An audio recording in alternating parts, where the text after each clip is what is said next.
Okay, so it looks like we're live, and I'd like to introduce myself as Peter Cameron. I'm a grade 5-6 teacher from Thunder Bay, Ontario. Proud to be part of the On Ed chat team. And today at 8:30, we're going to be having a Twitter chat on Genius Hour and PBL. And really excited to have Lee join us. Peter Cameron. I'm a grade 5-6 teacher from Thunder Bay, Ontario. Proud to be part of the On Ed chat. I have some lagging going on here. And today at 8:30, we're going to be having a Twitter chat. So on repeating what you just said. And PBL. And really excited to have Lee, myself, join us, Peter Cameron. I'm a grade 5-6 teacher from Thunder Bay, Ontario. Do you hear it? Do you hear it going again? Yeah, I do. I do. I have some lagging going on here. Today at 8:30, we're going to be having a Twitter chat on. See if that works. I'm back. You know what I did? I turned the, I had another tab open to the YouTube link you sent me on Twitter. Mm-hmm. And I feel like that was causing some kind of lag, like a repetition of what was said. Yep. And you know what, Lee, thanks for that too, because I noticed I had a couple of tabs open as well. So we're just kind of all learning this new platform. We were talking off air before going on, and just saying that this is kind of a new frontier in sharing and professional development. We're using YouTube Live. And so the idea is that Lee and I are going to be co-moderating tonight at 8:30, but we thought we'd start the conversation off with kind of a live chat to get people thinking and maybe to generate some more questions. And happy to have a couple of guests as well. The idea for this live chat is also kind of stemming from a MAD PD day that we are initiating on May 7th. And the idea is quite simple. We are going to take 15 minutes to share something that makes a difference for ourselves as educators, and obviously then for our students. So it's a make a difference idea, kind of one of our, we're live, Michelle, welcome. Story, thank you. Yeah, no worries. I'm glad to have you, Michelle. And so the idea is simply to share a best idea or best practice for 15 minutes split between two people, which would be a total of 30 minutes, or a MAD presenter might obviously do the presentation himself or herself, and it would be a 15-minute presentation followed by a 15-minute Q&A or feedback from the audience. So what I'd like to do first is just have our guests introduce themselves, and then I'll go ahead and share my MAD, my Make a Difference idea for Genius Hour and PBL for approximately 7 or 8 minutes. We'll call it kind of like a slam, and then Lee will go ahead and do the same, and then we'll have a Q&A from our 3 audience members, and then finally we'll go to our On Ed chat at 8:30. So maybe we can start with Lee. Hi, my name is Lee Araoz. I'm an instructional technology coordinator, coach, and teacher here on Long Island in New York. I have a belief that student-directed, passion-based learning is the way to go. And I've been doing Genius Hour in my class for the last 5 years.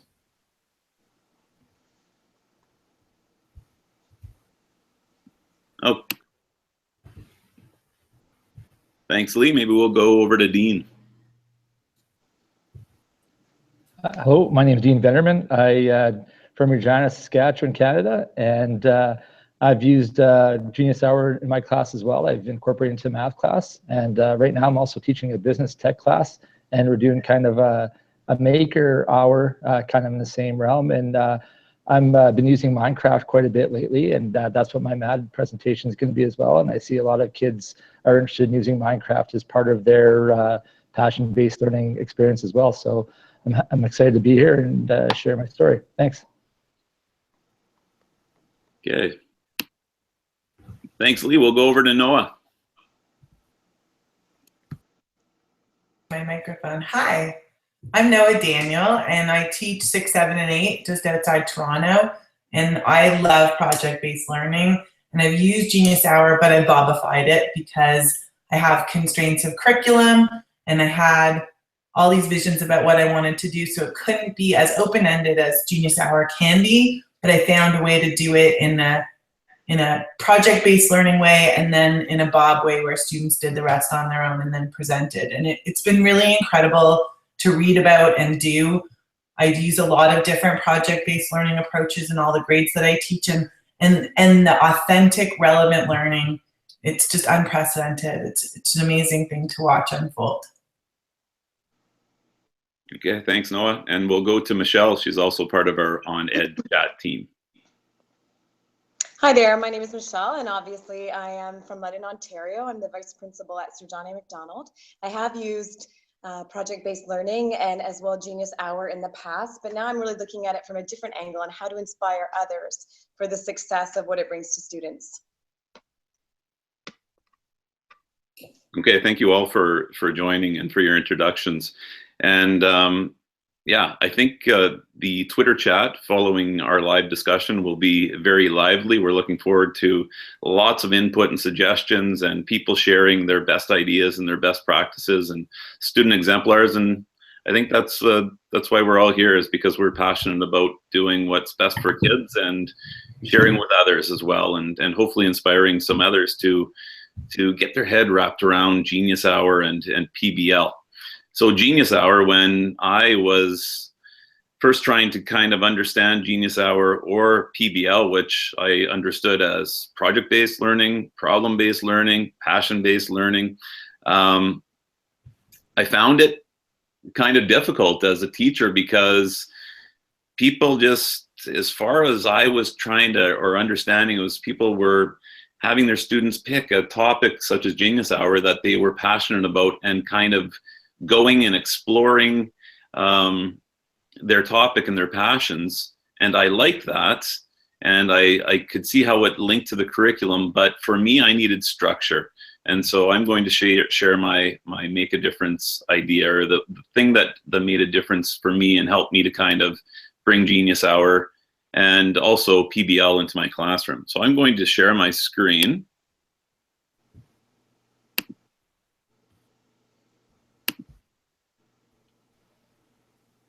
Hoping you can all see it.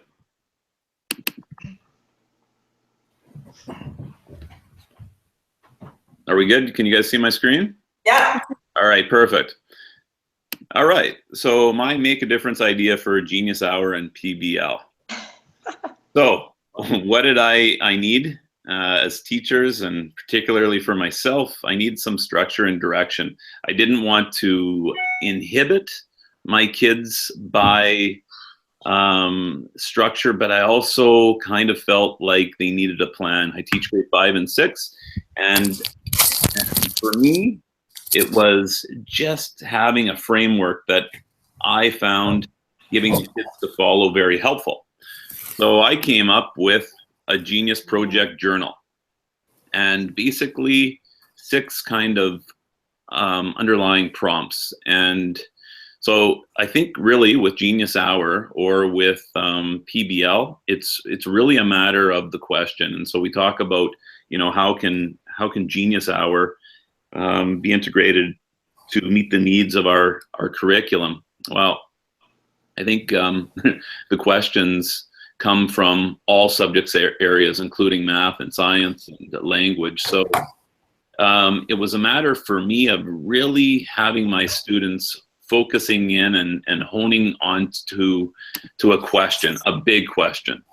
So once they had their question, and sometimes I found that this would take my student 2 or 3 or even 4 days to really dig deep into their learning, into their research and their reading to formulate a big question that would drive their learning. And I'd have my students kind of pitch their ideas to me, to their classmates, and we'd give one another feedback until they were ultimately satisfied with their big question that would drive their learning. Then came their research, and they kept notes all along the way in their Genius our project journal. I wouldn't call it myself Genius Hour. It's really when it works and fits into our school day and our curriculum. All right, and then it was the idea. My students, once they did all of their research to kind of answer their big question, they had to come up with an idea as to how they were going to share their learning, and then they would make a plan that would guide them in helping them to share their learning. Then it was the action piece. They would create something that would share the answer to their question. And then finally, it's important that we have our students share with one another. But now, being part of connected and global classrooms, not only are they sharing with one another, their peers and their family, they're really ultimately sharing with the world. All right. So I took my Genius Hour project and have seen a lot of successes, and I'll be sharing some of the exemplars with on the Twitter chat. But my 5-year-old 2 summers ago said to me, "Dad, what came first, the caveman or the dinosaur?" And we could have Googled it, or I could have answered that question, but it formed the basis for Kai's question, and we embarked on a 2-month-long Genius Hour. I'll call it a Genius Summer project. And maybe on our Twitter chat, I'll share the video that Kai and I made where he shares his learning about dinosaurs and cavemen. And then finally, I'll just share that I've kind of melded my Genius Hour with problem-based or project-based learning, and I call it Genius Hour with a twist, and I've created the MAD, or Make a Difference project. And now what I'm doing is, and this is really my passion now, is challenging my students to come up with a question that will make a difference for either a local, a national, or global issue.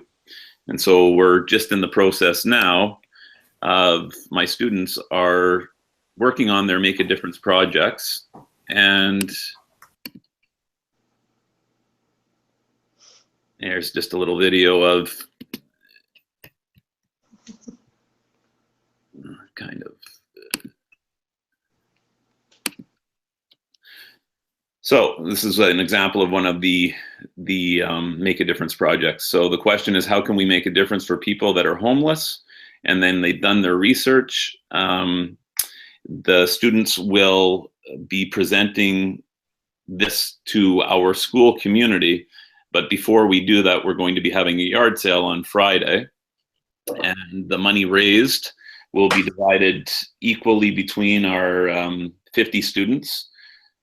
Groups typically of 2, so 25 groups. Typically we raise about $1,000 to $1,500, and it will be divided between the students to make a difference, to help fund either a donation or an idea of their choice to make a difference for their cause.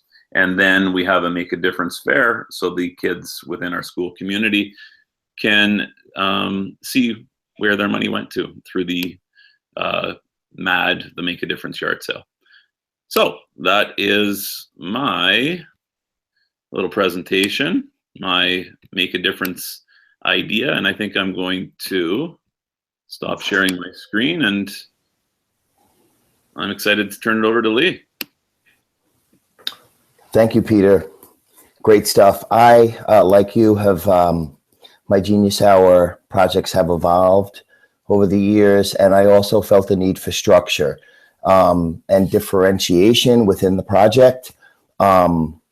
So I wanted to share my screen with you. Let's see if this is going to work. I want to share my 4 pathways to Genius Hour, but of course I just clicked the wrong thing.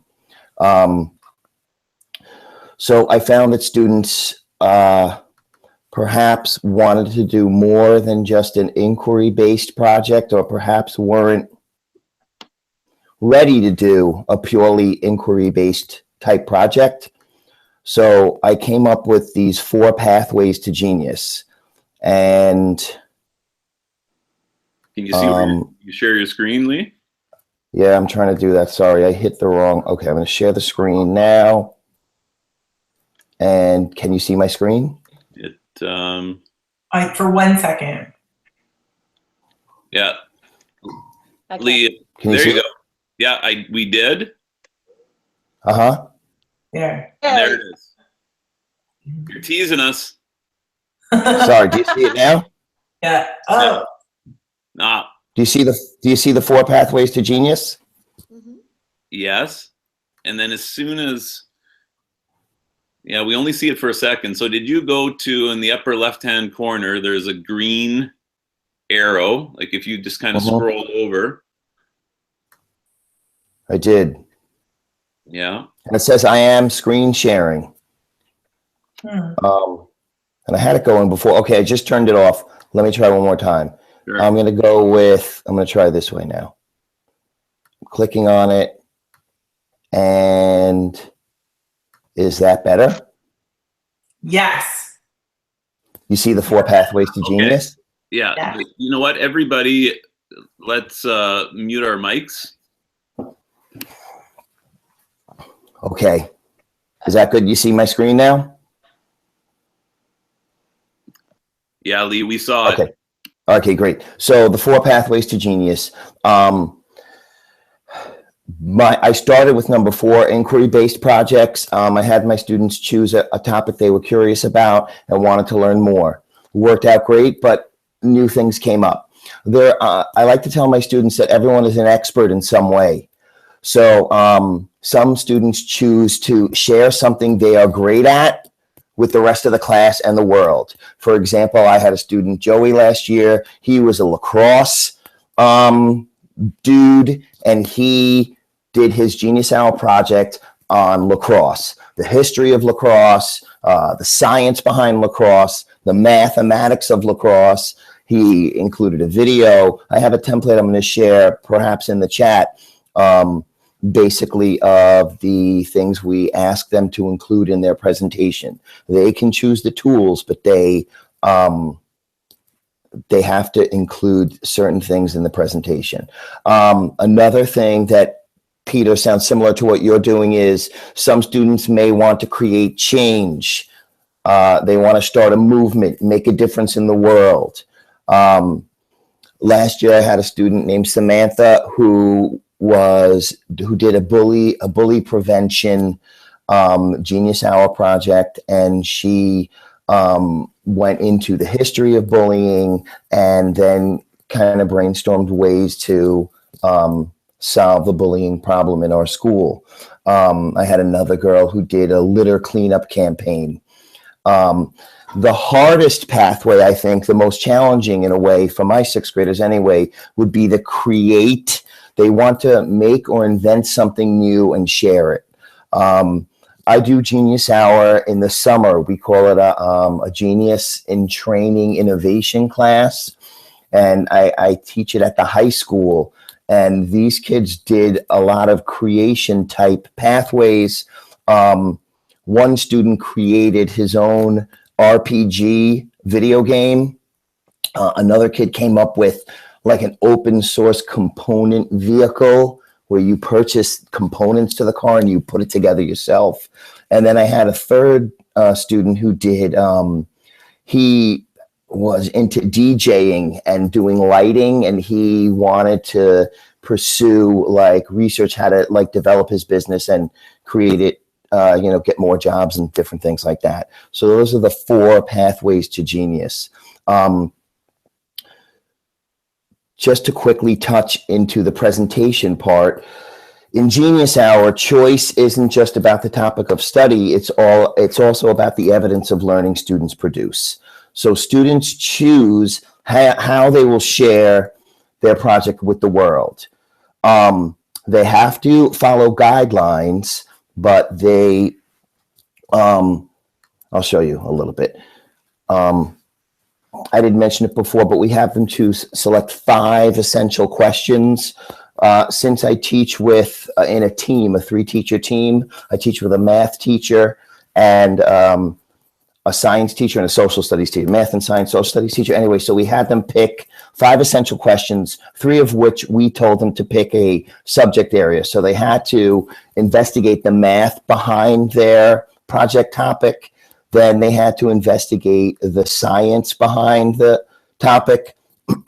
And then we asked them to do a third one, social studies, which most of them ended up doing like the history of their topic. And then we allowed them to do like a free choice for the remaining 2. But within the project, we asked them to include a number of different things. Last year, we asked for a video embed. They had to create a video on their own, either a how-to video, interviewing someone. They could use any of the tools listed or any other tool they came up with. If they were nervous about being in front of the camera, they might want to do a Voki or a Telegami, Powtoon. They could do a screencast, Camtasia. Joey did his lacrosse moves, and he had, I think his mom filmed him doing different kinds of moves. Maybe I'll share that on May 7th. We asked them to do a statistical survey using Google Sheets. They had done Google Sheets projects with the teacher in math throughout the course of the year. So they had to do a survey based on their topic. They needed to include at least 20 people and then put it into Sheets, and then it created a chart, bar graph. We had done word clouds throughout the year. They had to do a word cloud, including the main idea or theme of their project. Looking at the time, I don't know how much time I have left. I know you guys have muted your mics. We also asked the students to create some kind of review game.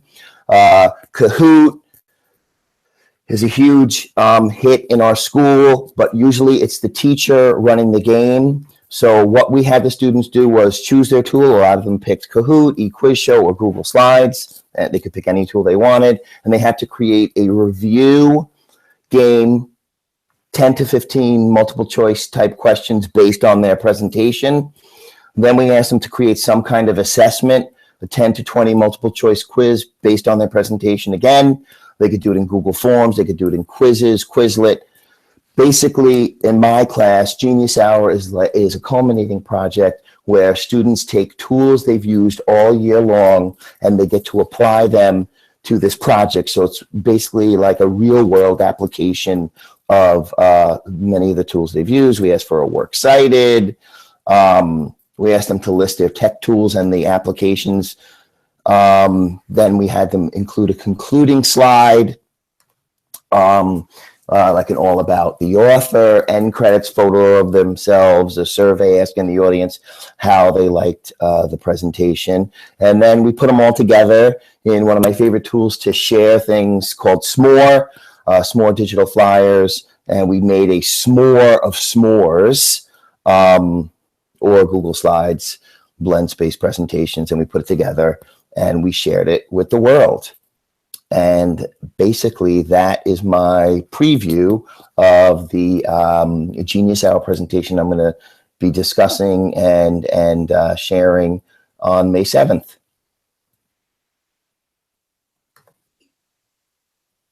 I know screen sharing. Hi.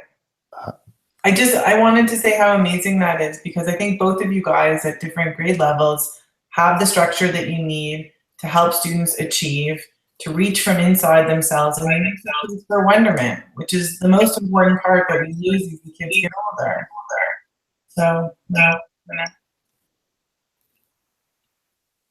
Did you hear the feedback? A little bit. It's not too bad though, really. And yeah, the power of sharing, right? And I'm listening to Lee talk about S'more, and I have never heard of, so I've heard of S'more, but I've never used it. But just to see it now makes sense to me, and I see, how it's applicable in my classroom, and Kahoot obviously as well, and all of the tools. Like, we know there's so many tools out there. It's just we need to hear how teachers are using them to help filter how we may use them as well. And speaking of S'more, I know we have a mad presenter on May 7th who's going to be talking about S'more. So fantastic. Really? Lee, I really liked your 4 pathways. I think that's so worthy of sharing. And I think as soon as I saw it, I was like, yeah, like my Genius Hour is based, I think, on the other 3, and then my my Make a Difference project is based on your second one, which has changed. So pretty cool stuff. Any questions or feedback for Lee or I from Michelle and Noah? Thank you. Or Dean, go ahead. My question is, I like trying it too, but sometimes kids are so trained to just want to do worksheets and stuff, especially in math. So what is your solution? Do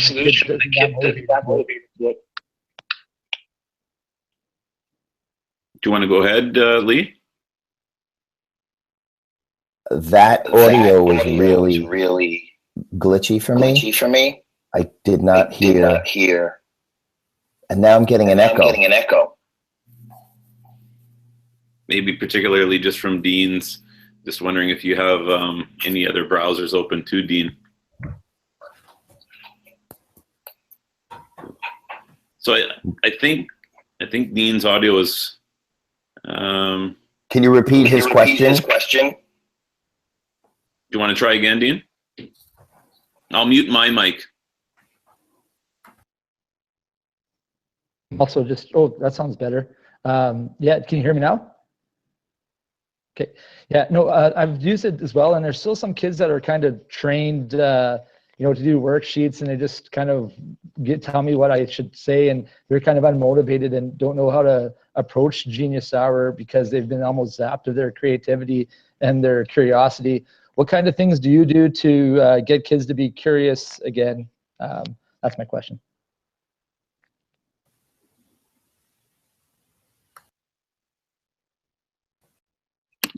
Lee, do you want to address that first? Yes, I unmuted and I'll address it. I heard most of it. I also, part of the problem with Genius Hour initially for many kids is they don't even know, a lot of them don't know what their passions are. Like I had a kid who said, I'm going to do my Genius Hour on PlayStation 4. And I was like, well, what do you mean? Are you going to talk about the history, how it was put together? Like, no, I'm just going to talk about the games I play and all this different stuff. And I was like, that's not really what we're talking about.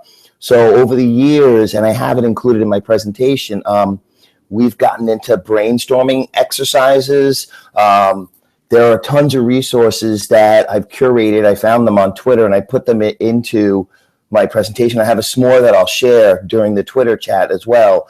Videos about like finding your passion.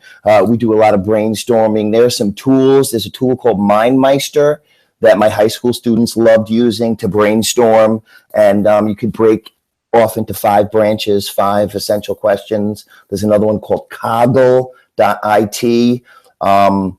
Yeah, that's an issue. And sometimes Genius Hour blows some kids away because they're not used to the open-ended nature of the investigation. However, since it has become more structured in my class, they at least have this checklist. They have the guidelines, like they know, okay, I need to work on the 5 essential questions, and I need to include a video, some type of video embed, and I need to have some kind of assessment. So there are enough pieces that kind of keep those kids kind of focused, I guess. But finding the initial passion is a big challenge for many students. Yeah. And I'll just add to that. First of all, I think our kids, they come into this world as soon as they start speaking full of questions. And then why do they stop asking questions? I think it's school that does that to our kids. But, my wife is an ELKP teacher, and it's all inquiry-based learning, and the kids ask questions, and my little guy asks questions, and I hope he never stops asking questions. So I think we need to teach our kids not what to think, but how to think. And that's coming. And you're right, Dean, like at the beginning of the year, or just depending on the kid and the life experiences that they have, they might not have as many questions. So we really need to teach them how to ask questions, and deep, rich questions. And there's not always an answer to those questions, and that's okay. So I think, just to end, I think it's also important that we have lots of exemplars to provide for for our students. And, you know, I think we have a lot of those that we're going to share on our chat. And yeah, I think I think we're getting there. And I know that for me, actually, the MAD project is easier to get the kids asking questions and whatnot, because the global issue, that question is already there. But I know I'm getting my two on Ed chat team members pointing at me going like this. So it's time to get to the second part of the conversation. We have so much we want to say too. Yeah. Yeah, and so thank you very much, all of you, for getting the conversation started, and we'll see you on the other side in the Twitter chat. All right, great job. Thank you all. Okay.